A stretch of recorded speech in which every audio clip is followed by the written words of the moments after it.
Everybody, welcome back to my channel. Today I'm really excited. We are canning some dandelion jelly. We've been doing a lot of wild foraging around our property and stuff, so we've been collecting a lot of different things, but I really wanted to go ahead and make dandelion jelly again this year. It's been a couple years since I made my last batch.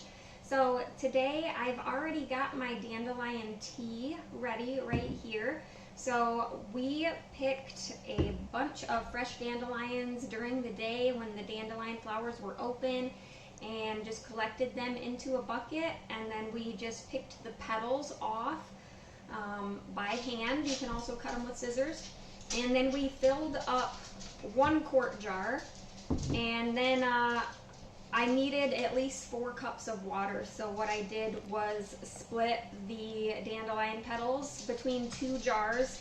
That way I could get enough water in there because my recipe that I'm going to be doing today is going to need 4 cups of this tea. So I am going to go ahead and get this strained first and in my pot, but I will show you guys some of my other supplies. So we are going to be water bath canning this. So I'm going to be using my Ball electric canner over here today. I do have that preheating on about a medium high right now just to get everything nice and hot.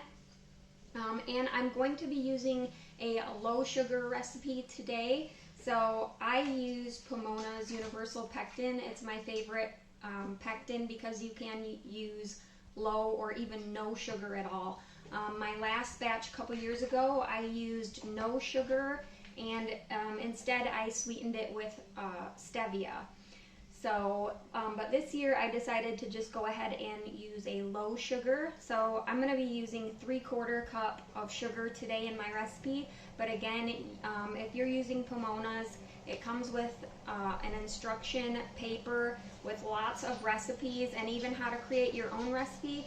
So there is on the back how to use it if you want to use stevia like I did a couple years ago. So it has everything that you need if you want to create your own recipe for this as well. So keep that in mind. You don't have to use the same amount of sugar or any sugar that I'm using. But you will need some lemon juice. I've got a 1/4 cup of lemon juice here. Like I said, 3/4 cup of sugar is what I'm using. I've got my pectin, and this is the calcium water.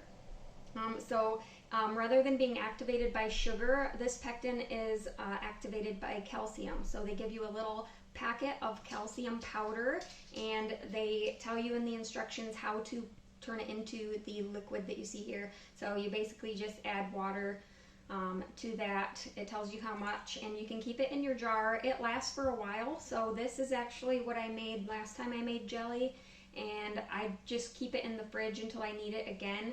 The black Ball lids are leak proof, so that's why I used the black lid rather than the white one. It will leak if you put it in with the white lid, and because you will need to shake it to keep it mixed up. It doesn't dissolve. So I've already got my 1/2 pint jars and lids and rings all washed. The jars are in the canner right now, and my lids and rings are right back here. And I've already got my pot ready on the stove that I'm going to go ahead and get this strained out and get my 4 cups of dandelion tea. Oh, and by the way, to make the tea, after we got the dandelion petals between each jar, there's no like dead set amount of petals that you need, but a couple cups at least of petals. I think I have a little bit more than that of petals, but again, it just depends on how squished they are, you know. So I've got the 2 jars. You want at least 2 cups of petals and then about 4 cups of water. You're going to boil your water. I have an electric tea kettle that I just heated my water up to boiling, and then I poured it in there and let it steep overnight. So this was made yesterday, and now we're ready. We're going to go ahead and strain this out. And this will be what we use for our juice. It is the dandelion tea will be our juice. So I'm just going to go ahead and pour this through a fine mesh strainer. We might have to empty it a couple times, but look at how dark that is. That's so pretty. It makes a really pretty jelly. Alright, so that's there. And I'm gonna go ahead and pour this back in my pot, and then we'll get 2 more cups. All right, so we got our 4 cups of our dandelion tea into our saucepan pot, and I'm gonna go ahead and turn that on to like a medium high. And we're gonna add our lemon juice. So this is a 1/4 cup of lemon juice. You can use lime juice as well. I'm gonna go ahead and put that into my pot. So this recipe is really easy to remember because there's 4 cups of tea, 4 teaspoons of calcium water, and 4 teaspoons of your pectin. So 4, 4, and 4, and then 1/4 of lemon. So we're gonna go ahead and add our calcium water, which we, again, 4 teaspoons. There's 1, 2, 3, 4. And just make sure you give it a good shake before so it's all mixed up. The calcium will settle to the bottom. So, all right. And then I'm gonna just get my utensils ready. I'm gonna have a whisk here. Give it a good mix. So we're gonna bring this up to a boil. We're gonna get this to a boil, and while this is heating up, I'm gonna go ahead and mix our sugar and pectin over here. All right, so I've got my 3/4 cup of sugar here. I'm just gonna try to mix it in this so I don't have to dirty any other dishes, but we're gonna put 4 teaspoons of our pectin. Each box of Pomonas comes with a little packet. There's 2, there's 3, and 4. So you can also buy Pomona's pectin in bulk if you make a lot of jams and jellies. I don't really make a ton, so I don't buy it in bulk currently, but if I get the chance, I probably will. But it'll last pretty much indefinitely on your pantry shelf. So if you feel like you'll use it, maybe try it first in a small box and then buy it in bulk is a really good deal, really good way to go. So I'm just gonna mix the dry pectin into my sugar. If you can also use honey with Pomonas. So in that case, there's a little bit different instructions.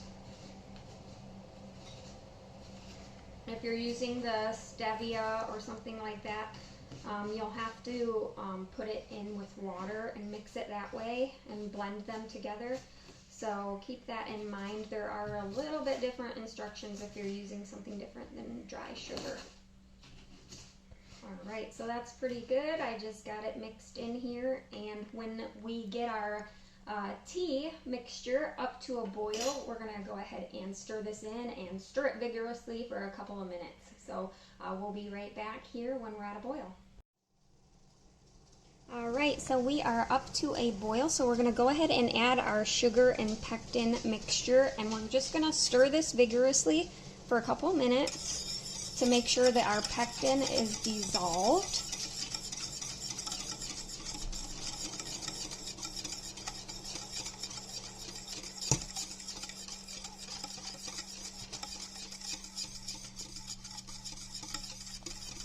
And we're just gonna let this come back up to a boil.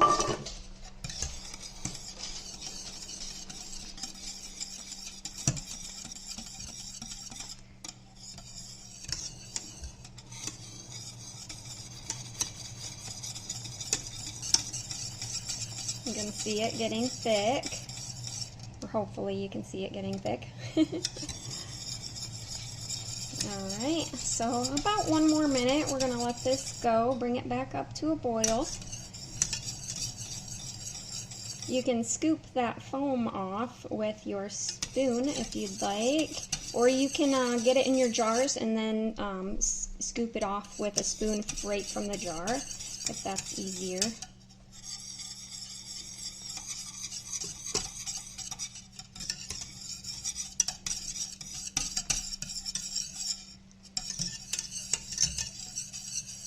Alright, so we're going to remove it from the heat. And we're ready to get this into our jars. I'm going to set this aside and grab my spoon. All right, so I'm going to go ahead and start bringing jars out, and we'll start scooping that out.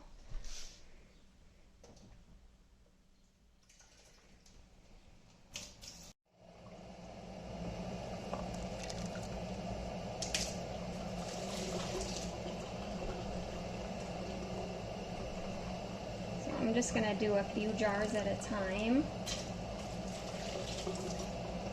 Alright. My funnel to try to keep from making too big of a mess. And we're just going to ladle this into our jars. We're going to leave a 1/4 inch of head space. And since this is a liquid, we don't really have bubbles to pop, but I've got my bubble tool for my measuring gauge. So I'm just going to get them all started, and then we'll go ahead and use our measuring tool to make sure that we're at a 1/4 inch head space.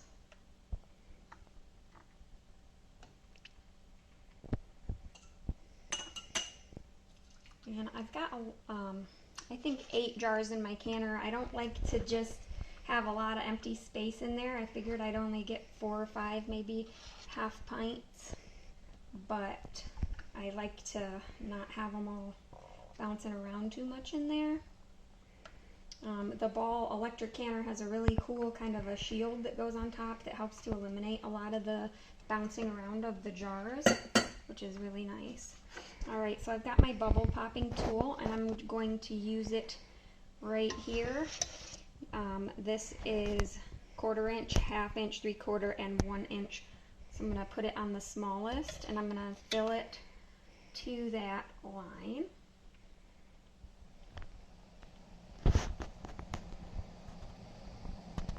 And then I am going to scoop off a little bit of the foam.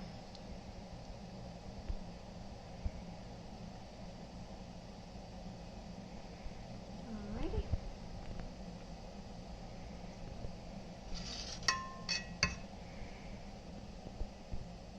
Look at the pretty color of the jelly. Very pretty, like a dark golden color. I'm going to grab a little teaspoon and just scoop off some of this foam we have.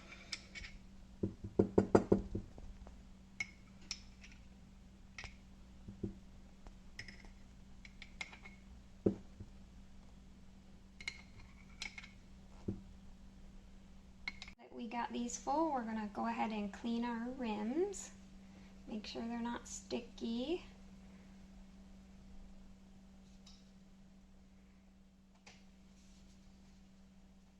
I'm using some white vinegar.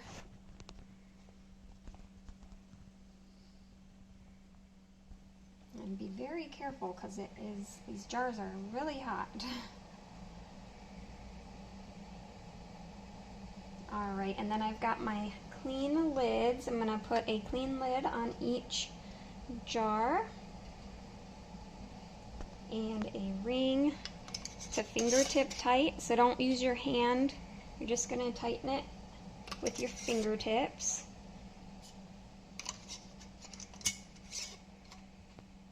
Alright, and then we're going to put these back in the canner and grab some more jars till we have them all filled.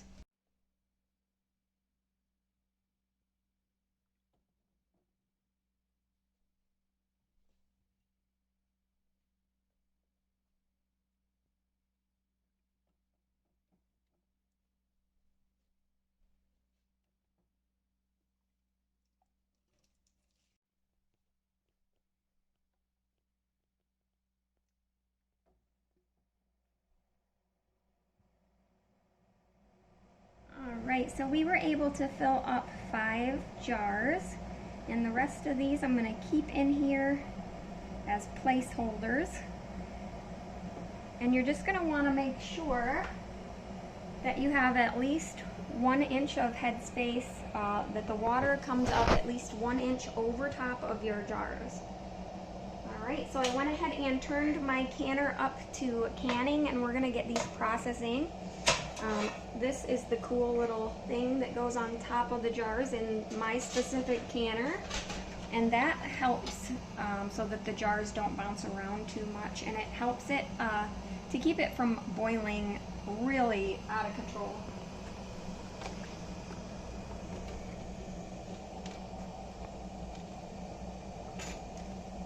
Alright, and we are gonna process these for 10 minutes at my elevation. You will have to, if you're at a different elevation, you might have other things to consider, so keep that in mind. But here in Michigan, I'm going to be processing this for 10 minutes in my water bath canner. So we'll be back here soon.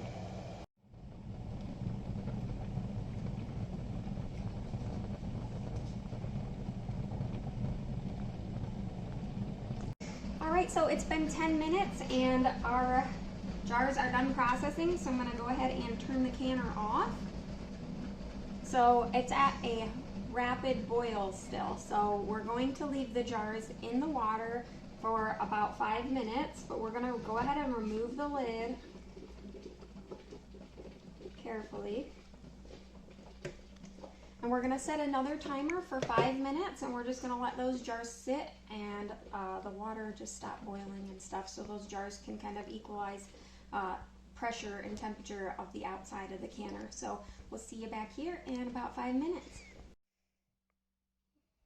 Alright, so it's been 5 minutes. The water is no longer boiling. It is very hot though, so we're going to be careful. But we're just going to remove our jars and set them onto a towel on the counter. That way we don't want to set our really hot jars onto a cold counter, especially if you have like a stone counter and it's really cold. You're going to want to use a towel or something between the cold counter and the jar.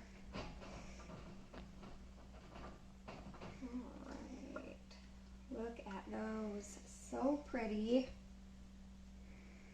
Those are really going to look bright yellow in the sunlight. Look how pretty those look.